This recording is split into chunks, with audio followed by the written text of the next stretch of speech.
turned around. There was a battery of microphones awaiting with journalists wanting to interview him. Before he let them interview him, here's what he said. He said, Mr. Sakharov gave to us here the atomic bomb. Before he died, he made this statement, I always thought the most powerful weapon in the world was the bomb. I always thought the most powerful weapon in the world was the bomb. He said, I have changed my mind. The most powerful weapon in the world is not the bomb.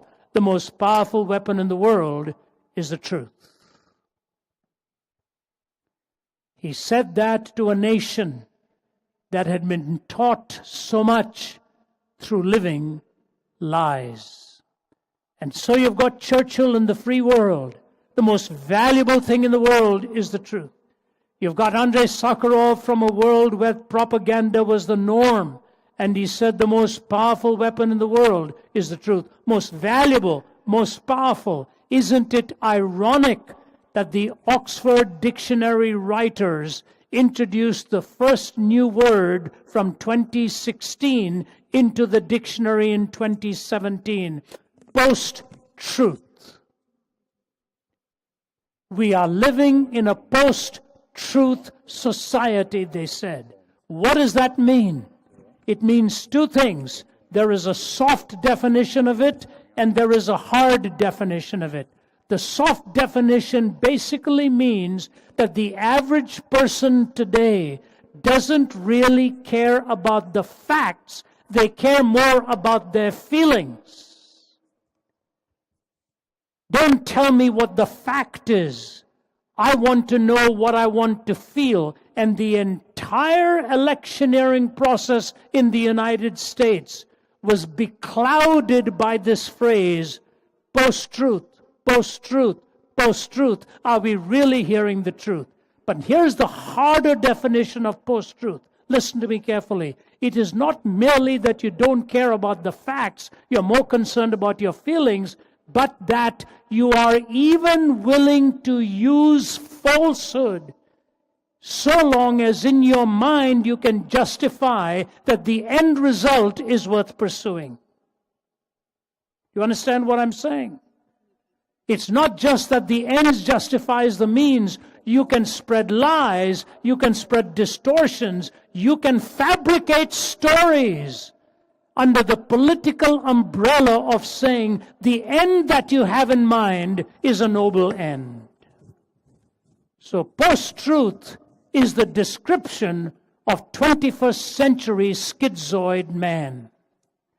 We no longer place value upon the truth. So if Jesus says he is the way, the truth, and the life, and if Jesus is really giving to us all that we need to know about the truth, what does that really mean? So I want to give you two very profound statements and then draw my deductions from it.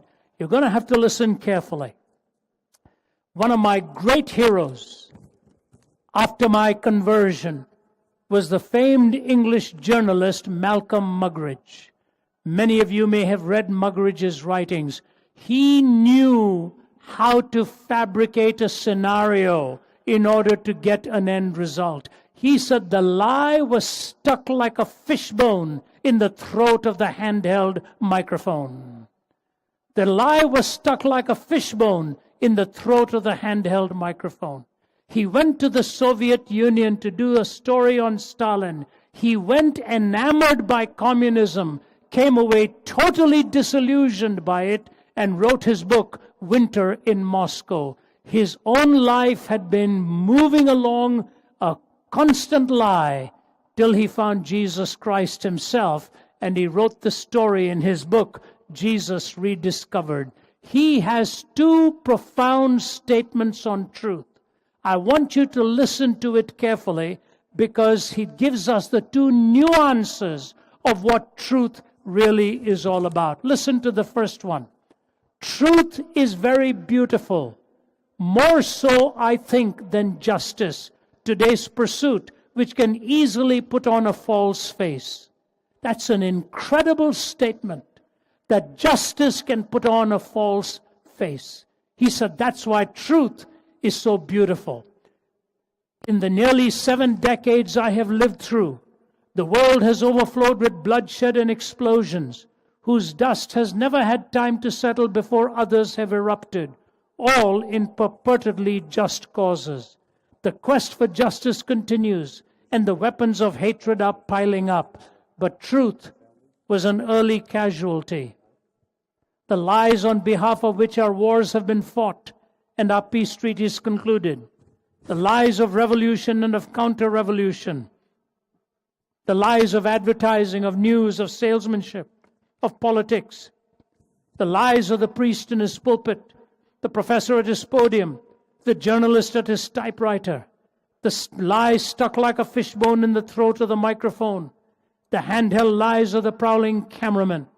Ignatius Saloni told me once, when he was a member of the old Comintern, some stratagem was under discussion, and a delegate, a newcomer who had never attended before, made the extraordinary observation that if such and such a statement were to be made, it ought not to be made, because it wouldn't be true. There was a moment of dazed, stunned silence, and then everyone began to laugh. They laughed and laughed till tears ran down their cheeks and the Kremlin walls seemed to shake. The same laughter echoes in every council chamber and cabinet room. Wherever 2 or more are gathered to exercise authority, it is truth that has died, not God. I remember when I spoke at the Center for Geopolitical Strategy in Moscow. I won't go into the details of that. The entire faculty were atheists. They were hostile. They were angry in all of their responses. My wife was sitting on one side, my colleague on the other side. They threw question after question with anti-theistic fervor, and I answered them patiently, one question after another. The hours had gone by, and I noticed there was a quietening. There was a more peaceful, ironic disposition. And as my wife and I were leaving, they all lined up. They kissed the back of my wife's hand, and they shook hands with me. And the principal of the entire institute there, which has graduated all of their leaders for the past few decades, he looked at me and he said, "Mr. Zacharias, I want to say something to you. What you have told us about God today, I believe to be true, but it is very difficult to change after 70 years of believing a lie." That's exactly what Malcolm Muggeridge is talking about. The lie in the halls of the Kremlin that were there again and again and again. But here's the point I want to lead to, Muggeridge's next statement. Please listen, it's brilliant. In this Sargasso sea of fantasy and fraud, how can I or anyone else hope to swim unencumbered? How can I learn to see through and not with the eye? How do I take off my own motley and wash away the makeup? Raise the iron shutter and put the studio lights, put out the studio lights, silence the sound effects and put the cameras to sleep. Can I ever watch the sun rise on Sunset Boulevard and the sunset over Forest Lawn? Can I find furniture among the studio props, silence in a discotheque, love in a striptease, read truth of an auto cue, or catch it on a screen, chase it on the wings of Muzak? Can I view it in living color with the news, hear it in living sound along the motorways, not in the wind that rent the mountains and broke in pieces the rocks, not in the earthquake that followed, nor in the fire that followed the earthquake, but in a still small voice, not in the screeching of tires, either on the grinding of brakes, or the roar of jets, or the whistle of sirens, or the howl of trombones, the rattle of drums, or the chanting of demo voices. Again and again, it's that still small voice, the voice of God, if one can only catch it. What Muggeridge has said in these 2 statements is what I want to expand upon within the time I have. The first has to do with statements having to conform with reality. That's the primary definition of truth. When an assertion is made, it conforms to reality. That's the test of truth in a courtroom. But in life, Muggeridge goes beyond that. He says, what is truth in my life that brings meaning? in this Sargasso sea of fantasy and fraud, how can I ever hope to swim unencumbered? How can I find meaning in life? This is where I believe Jesus' truth is not only unique, but beautifully demonstrable. Beautifully demonstrable. I could give you a protracted talk on this. I don't have the time to do so.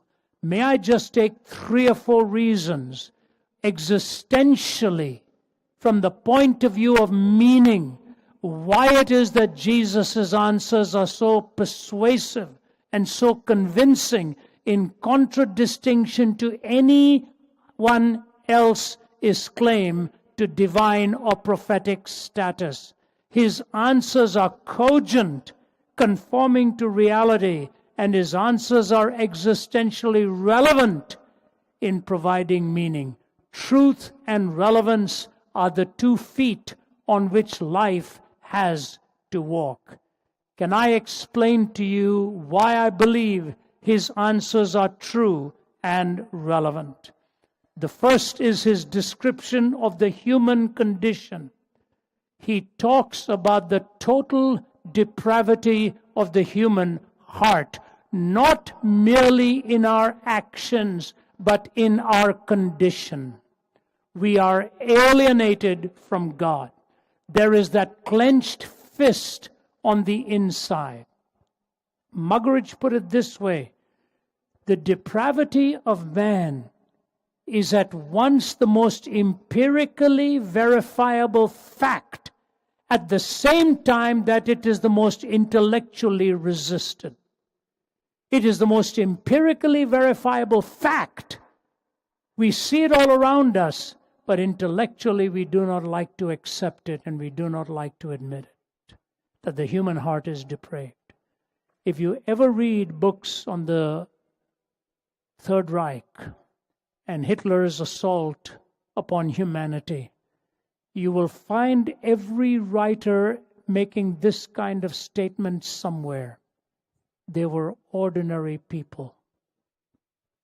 They were ordinary people who did these extraordinary, damnable things. In the 80s, during the Cold War, I had the privilege of being in Poland. And I went to visit Auschwitz. I had seen concentration camps before, but I'd never been to a death camp. So I wasn't mentally prepared for what I was going to see.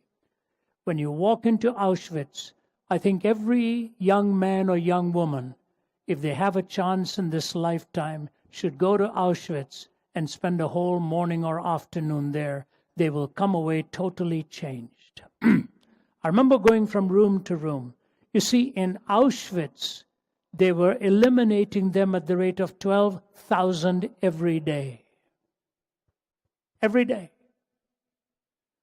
You saw one room where it was just housing the suitcases and toothbrushes and clothes of little children. It is the hardest room of all to endure.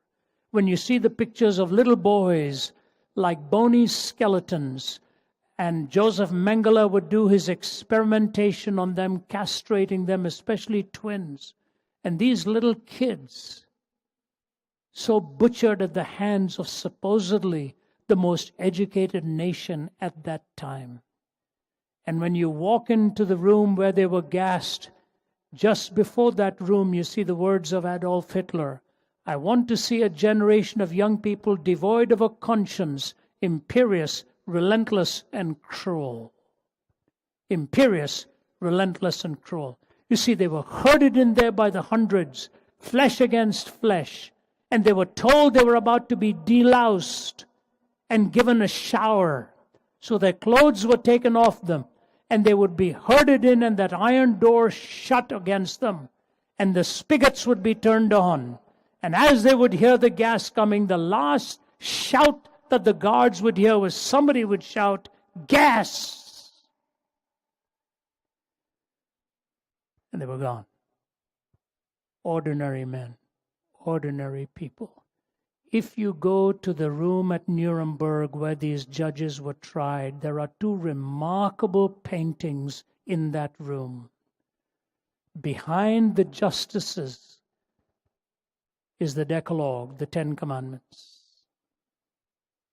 And as you're exiting the room is the painting at the Garden of Eden, Satan tempting the first humans. You will be as gods.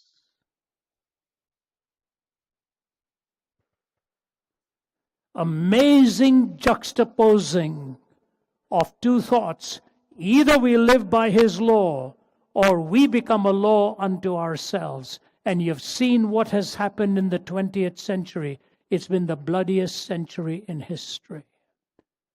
We've killed more in battlefields than the previous 19 put together.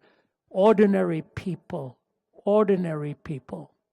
Ladies and gentlemen, we would be mistaken if we look at that and the enormity of that and say that's what darkness and sin is really about.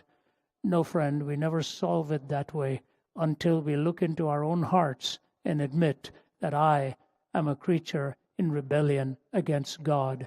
I've got that clenched fist inside of me. The lust of the flesh, the lust of the eyes, and the pride of life. Anybody free from those three? The lust of the flesh, the lust of the eyes, and the pride of life. Jesus said the heart of man is desperately wicked. Desperately wicked. And I say to you that description is worthy of your thought and mine. But there is a second that is so unique to the Christian faith. I mean, you heard Jade's testimony. You heard it loud and clear. Who would have ever imagined? That's the first time I've heard her tell her story. Imagine that a body that has been sexually abused, that has been abused with liquor and drugs and all of that, that has been abused with a broken home, all the brokenness around, and suddenly the grace of God breaks in. The grace of God breaks in like a shining light in a dark place. And you see yourself not in all the wretchedness that you're carrying, but in all the beauty to which He can take you. That's the story of the gospel. You will never read this in any other worldview. You ask an honest Muslim, how will you attain paradise? His or her answer will be very Quranic. Your good deeds will have to outweigh your bad deeds. You will be weighed in the balances. You ask a pantheist, how do you expect to attain nirvana or moksha? Their answer will be standard. Karma, karma, karma. You will have to pay in every life the payment for the previous wrongs. You ask a Christian, how do you know you will be in heaven? He'll tell you, you know what? I took my inheritance and squandered it. I was living in the far country. And I decided to go home, but I didn't know what my father would say to me, because I'd taken everything he'd given to me and blown it big time. And I turned around and decided to make my way home. And to my utter shock, my father leaves the confines of the home and comes running towards me to welcome me back. That part of the story would have caught the Middle Easterner by surprise. The rest of it could have been very predictable. He's blown it, he's this, he's coming back, he's going to say sorry. Have you ever seen an Eastern father? You rebel against that father, and you come along and fall flat on your face, and he will make you really do everything you could in your power to earn his reception again. Jesus said, no, that's not the father I'm talking about. I'm talking about the father who hears that his son is coming afar off, and he turns towards him and receives him. That is the surprise in the parable of the prodigal son, that the father comes out to receive him and welcome him. You ask the Christian, how do you know you will be in the house of your father? It's because of his grace and his mercy and his love and forgiveness. I never earned it. That's the reality. I'll give you a quick illustration of this and turn to my final thought. I was speaking in the Middle East. Actually, I was on a delegation and a tour, along with the former Archbishop of Canterbury. There were 5 of us. We were visiting the Israeli leaders and the Palestinian leaders. It was one of the toughest trips I've ever taken in my life. And when I walked out of there, I said, who is ever going to bridge this? And on the last but one day, we were in the home of one of the 4 founders of Hamas. Solidly built guy. And I want to tell you, he was so angry through the whole conversation. He yelled and said all kinds of stuff when it was interpreted. I said, this man's been living with anger for so long. He'd been in prison for many years. He'd lost some of his sons in suicide bombing attempts and so on. And so we were just listening, and the Archbishop was the guest of honor. A few minutes left, and he looked at the 5 of us. He said, each one of you ask him one question. I asked mine. I won't tell you what it was. It was a private conversation.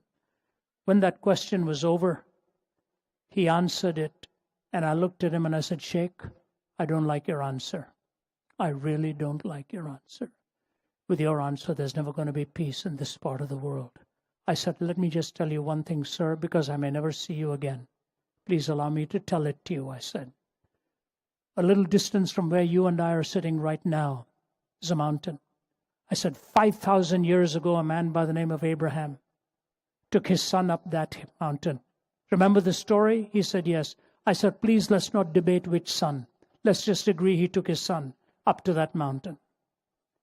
And he's about to offer his son as a sacrifice, and as the axe is going to come down, God stops that arm. Remember that story? He said, yes. I said, what did God say? He was silent. God said, stop. I myself will provide. He said, that's right. I said, Sheikh, very close to where you and I are sitting 2,000 years ago, God kept that promise. He took his own son up that hill, and this time the axe did not stop. I said, I want to say something to you, Sheikh. Until you and I receive the son God has provided, we will be offering our own sons and daughters on the battlefields of this world for position and power and land and prestige.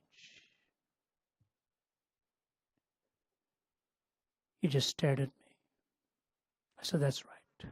Until we receive his son that he provided, you'll be offering your own sons, and I'll be offering my own sons and daughters for battling for power, land, position, prestige. There was pin drop silence. The Archbishop said, it's time to go. So we turned around, walked away, and as we were walking down the steps, the Archbishop put his arm around me and he said, Ravi, that was of God. I said, I sure hope so. And as we went out, the Archbishop was the guest of honor, so the Sheikh was ushering him. We were walking to our own car a few yards away, but I heard feet running behind me. It was the Sheikh. I said, I'm finished. I'm going to be buried right here in Ramallah. It's all over. He's a strong guy. I've got 2 titanium rods holding my spine up. He twirled me around. Said, Mr. Zacharias? I said, yes, sir. He looked me in the eye for a good 4 or 5 seconds. He patted me on both sides of the face, kissed me on both sides of the face. He said, you're a good man. You're a good man. I hope someday I will see you again. He gave me a big bear hug. See, the answer of Jesus is so unique. God sent his son so that you and I do not have to offer our sons and daughters for position, power, land, and prestige. He wants to win your heart. He describes it, transforms it, and the only other truth I must leave with you, when they killed him, he rose again from the dead. Now, I want to tell you something. I know you may have thought of it, but I want to remind you of it. If Jesus were a charlatan, do you know what he would have said? Kill me, and I will spiritually rise again. Kill me, and I will spiritually rise again. He didn't do that. He said, when you kill me, I will bodily rise again. He gave the kind of proof that could have been falsified if it weren't true. If he'd said spiritually rise again, how do you falsify that? Bodily. The entire Christian story could have been smothered with just one piece of evidence, the body. He rose again from the dead to offer you eternal life. The description of your condition, the provision for your malady, His resurrection from the dead. There's a lot more I could say. Let me just ask you to think about it. And I say to you, His word is truth, conforms to reality, but He brings you meaning existentially with truth and relevance. May God richly bless you as you ponder these. I'm ready to take your questions, and Adam will be joining me for that. Thank you for giving me a hearing. Perhaps, Ravi, I could start the questioning off with a slightly personal question. You've travelled 8,500 miles to be here. You've got 3 grown children back home in Atlanta, Georgia, 4 grandchildren. I know last year you were on the road 200 days. This year, something similar. There's a great personal cost to your ministry, and I'm wondering why you do what you do. Sometimes I wonder too. Funny you ask that, because on the way in here, which is from Houston to Auckland, is a flight a little more than 14 hours nonstop. And I wrote a letter to our supporters around the world. A lot of people have been saying, Ravi, when are you going to slow down? When are you going to slow down? And I told them, I will be slowing down. It's time to slow down. And we've built this ministry now with a team of nearly 50 apologists, Stu, in 15 different countries. I can comfortably take a step back now from administration, from leadership. I will just focus on speaking and writing, but not to the degree that I have been. That question really should be posed more to my wife. She has paid a bigger price than I have in this, although I broke my back in the process and damaged my voice and my vocal cords and all of that. And with 3 beautiful kids, all of whom are now working in the ministry with me, and 4 grandchildren. The only reason I've really done it, Stu, is I'll be very honest with you. I would not do it for anything else. There's no product in the world I would want to sell, spending this many days away from the family. There's nothing for which I would go around like this for 40-some years. I would only do it for the sake of the gospel. In the last few years, I have done more than ever because I have never seen the world more broken and more troubled than it is right now. And after all of these decades of doing this work, we are seeing the largest and the biggest crowds anywhere in the globe you go. At Michigan State University, on a weeknight, we had 9,500 students and people attending that open forum. This is at a leading university. We have thousands coming. America has lost its way, morally, spiritually. We have never seen America more messed up and confused than it is right now. A Russian said to me last year in Moscow, he said, my only hope for the world was somehow going to come from America. He said, I have that hope no more. He said, they don't think rightly there anymore. And so we are busy because we believe the answer is in Christ, and our young people are genuinely asking questions. They are very sincere. They have been turned off by what they see as false belief. So I'm doing this, I trust, for the sake of the gospel, although from next year, even this week, I have pulled back, asked for release from some meetings that I took 2-3 years ago. It's time to really slow down. The body is telling me I need to. And so thank you for that question. The years have been tough. I would never have done it without my wife's help. We've been married 45 years. My wife's Canadian. I met her when she was 16 and I was 20. 6 years later, we were married, and without Margie's 150% support, I would never, ever have made it. So if anyone deserves a crown for this in heaven, it'll be her, not me.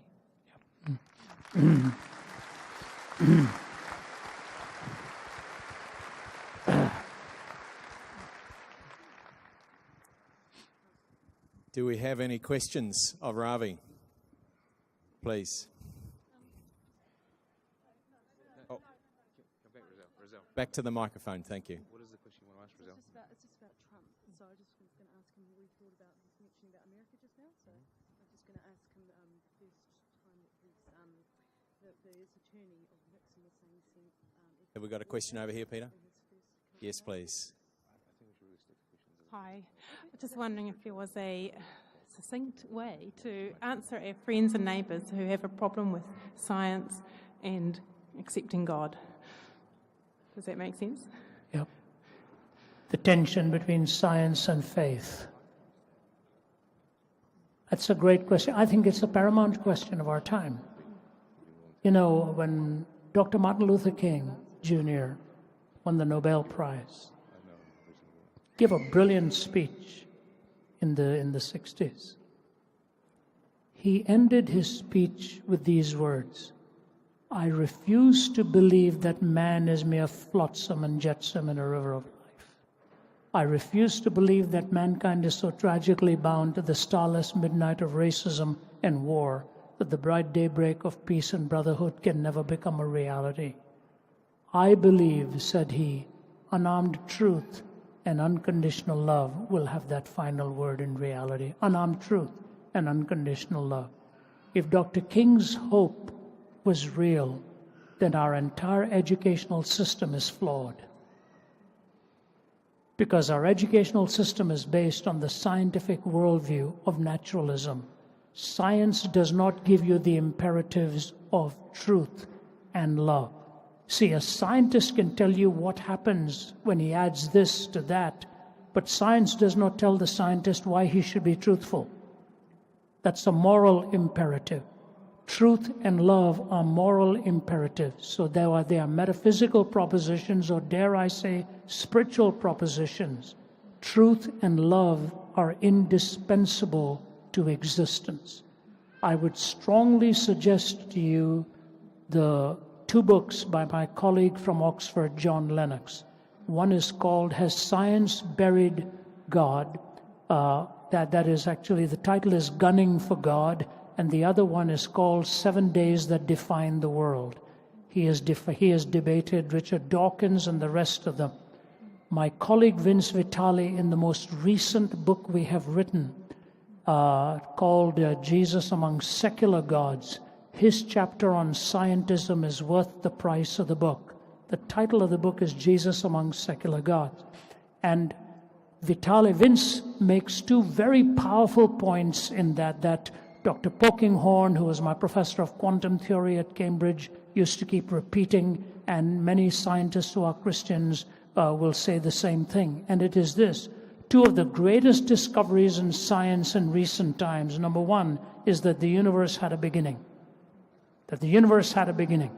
Now, if it had a beginning, then it has not eternally existed.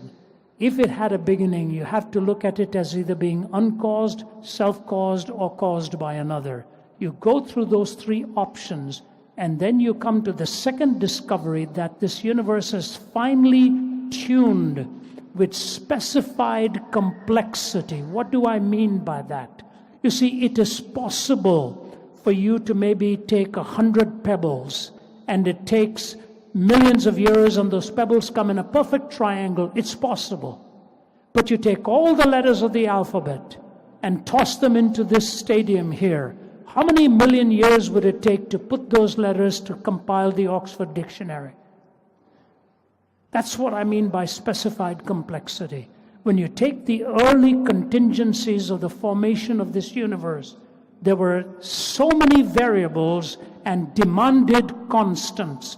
Just one of them, okay? Just one of them, the expansion and contraction rate of the beginning of the universe.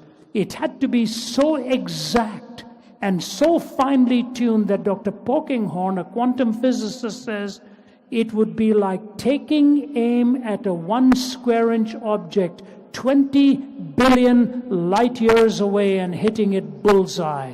That is just one contingency, the expansion and contraction rate. You go through the early formations, go through the enzymatic makeup of the human body and the fine-tuning. And most importantly, I say to you, ask the scientists to explain to you how we got our moral reasoning. And you will find they will be grasping at straws.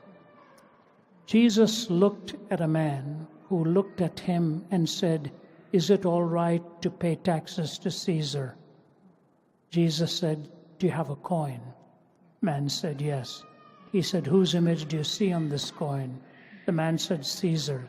Jesus said, "Give to Caesar that which belongs to Caesar, give to God that which belongs to God." The man should have said, "What belongs to God?" And Jesus would have said, "Whose image is on you?"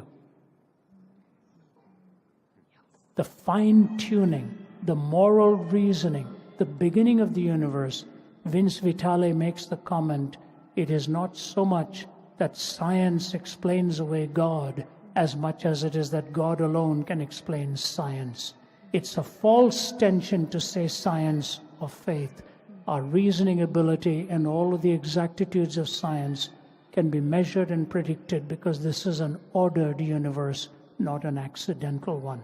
So John Lennox's book, Gunning for God, or 7 Days That Define This, that Divide the World. As a scientist, he writes and talks in defense of an ordered universe, and these are false points of tension. A good scientist can also be a devout Christian. It's not an either or. People who put that dichotomy have neither understood science nor theology. Okay? Thank you.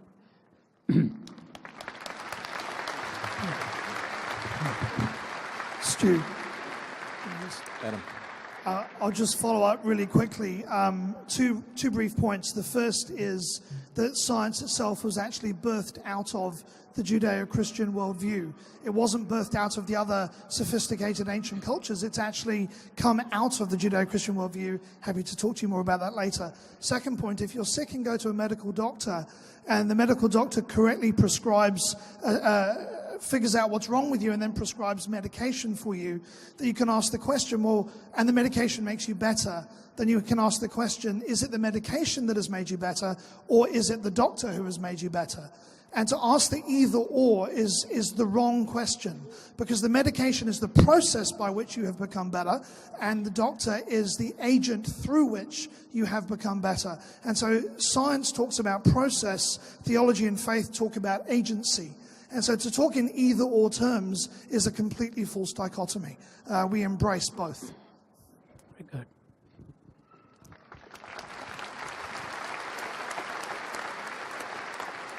Question over this side. Thank you. Hi there. I've listened to you quite a bit and everything, and I kind of know the answer to this, but I want to hear from you. What empirical evidence would you give about the resurrection? How would we know for sure? Take.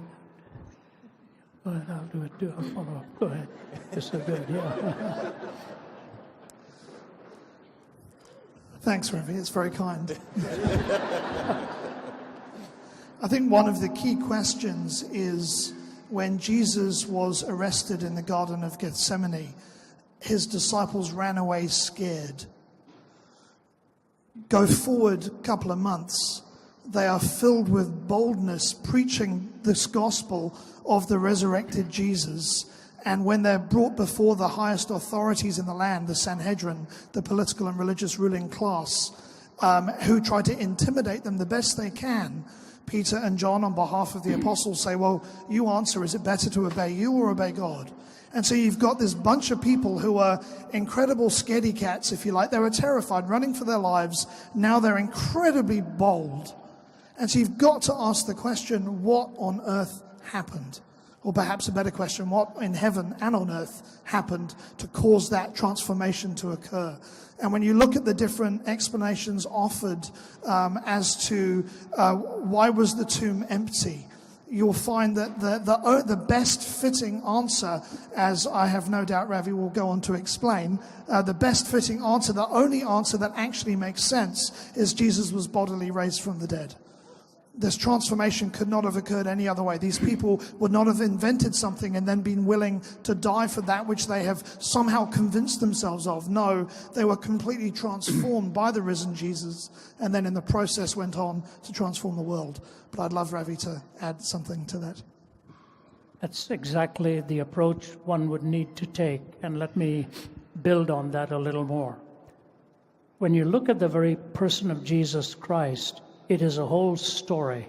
It's a story of the prophecy of his birth, life, death, and resurrection.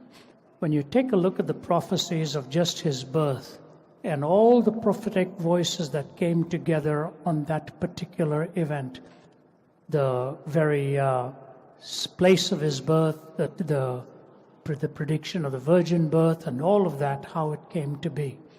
You move through history and you go to the book of Daniel, which is written about 500 to 600 years before Christ.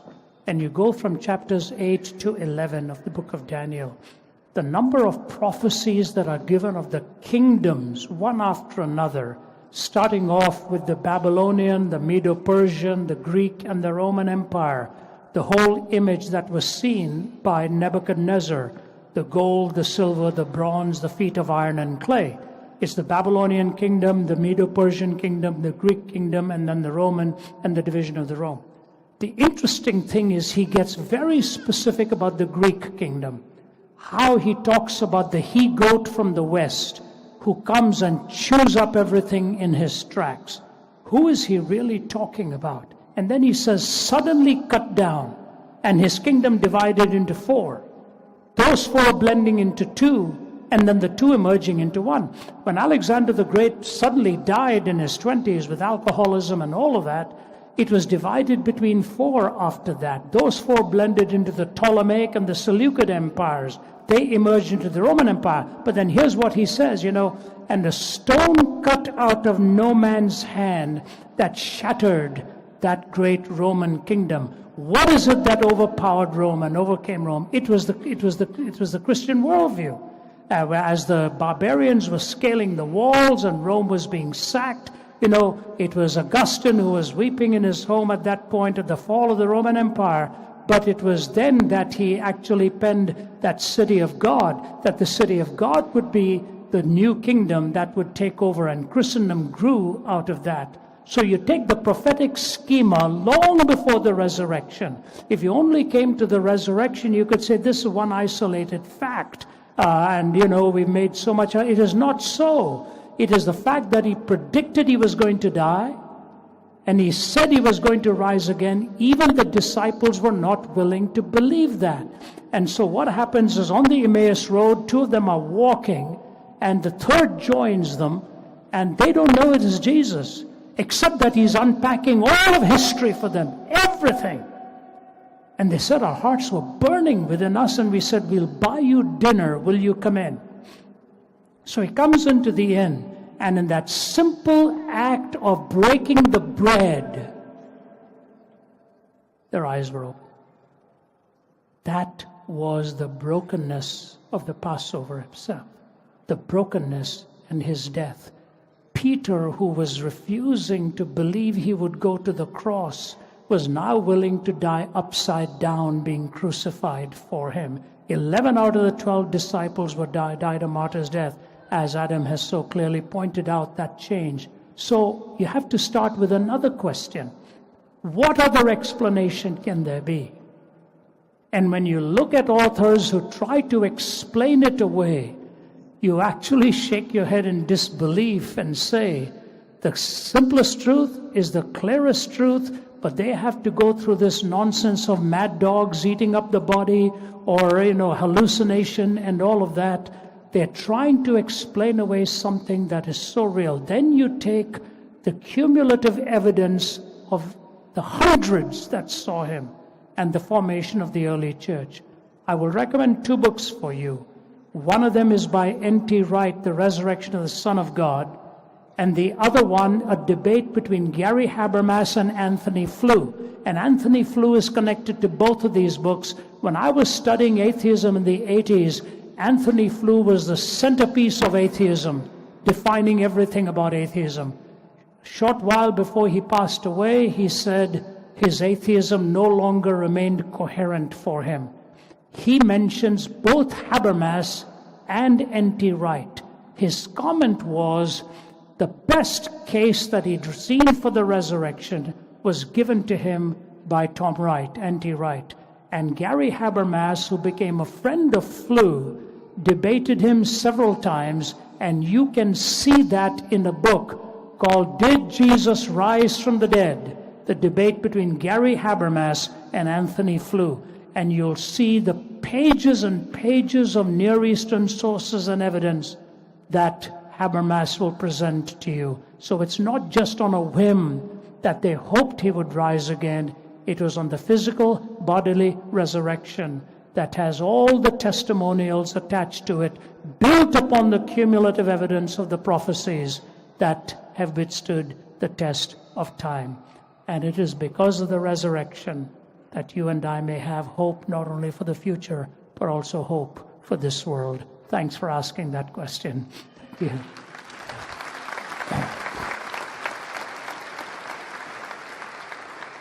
I think we've got time for one more question. Peter, have you got a questioner over here? We'll make this the last question. Thank you. Hello. How can we be certain that the words we read in our Bibles today are the same words written by the biblical authors some 2,000 years ago?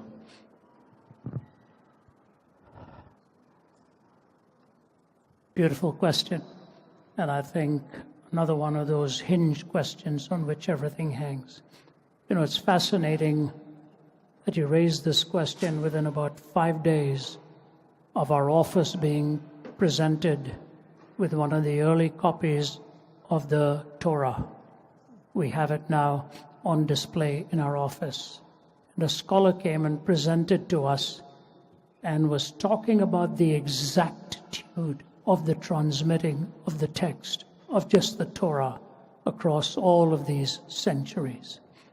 When you take all of the earliest possible manuscripts, especially of Matthew, Mark, Luke, John, you take the gospel writers, the text that Paul uses in Philippians 2, who being in the form of God, thought it not robbery to be equal with God, but made himself of no reputation, and took upon himself the form of a servant. Being found in fashion as a man, he humbled himself and became obedient unto death, even the death of the cross. Wherefore God also has exalted him and given to him a name that is above every name, that at the name of Jesus every knee shall bow, and every tongue shall confess that Jesus Christ is Lord, to the glory of God the Father. That was the earliest hymn. It was the earliest hymn. That's why Paul talks about singing to each other in spiritual songs and psalms. The earliest transmission was carried out with verbal authority and the singing of hymns one to another. The way manuscript evidence is judged, and Adam, please feel free to add after I'm finished here too.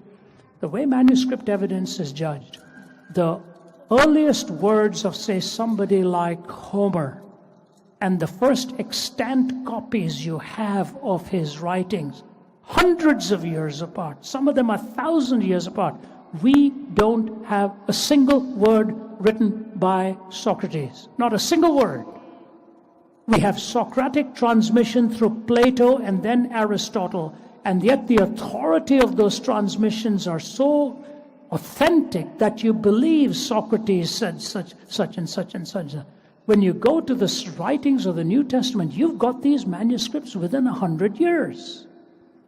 As manuscript evidence goes, that is superb in terms of ancient antiquity and manuscript writings. You can go to various museums today and see the earliest writings, and when you go back with manuscript evidence, here's what I wanted to say to you. The farther you go back towards the original, the less the so-called errors and transmission problems emerge. The closer you get to the original, the more exactitude that you find. And when I was in my graduate work, my major was doing work in the Dead Sea Scrolls in the Qumran community. We now have a passage from the Gospel of Mark going back in those days, and you will see a fragment like that. It is like taking a fragment and putting it into the perfect fitting of a jigsaw puzzle, where the lines have to be matched in just 2 words here, 3 words here, 4 words here. Those are the kinds of fragments we are now finding. So I restate to you, the heart of the gospel given in Philippians 2 was a hymn, and nobody doubts that it was the earliest hymn. No scholars doubt that, because it goes back across centuries and is found in the earliest extant manuscripts. And then you've got the narrative of the birth, life, death, and resurrection of Jesus. By the time you get to the 2nd and 3rd century, you've got everything there that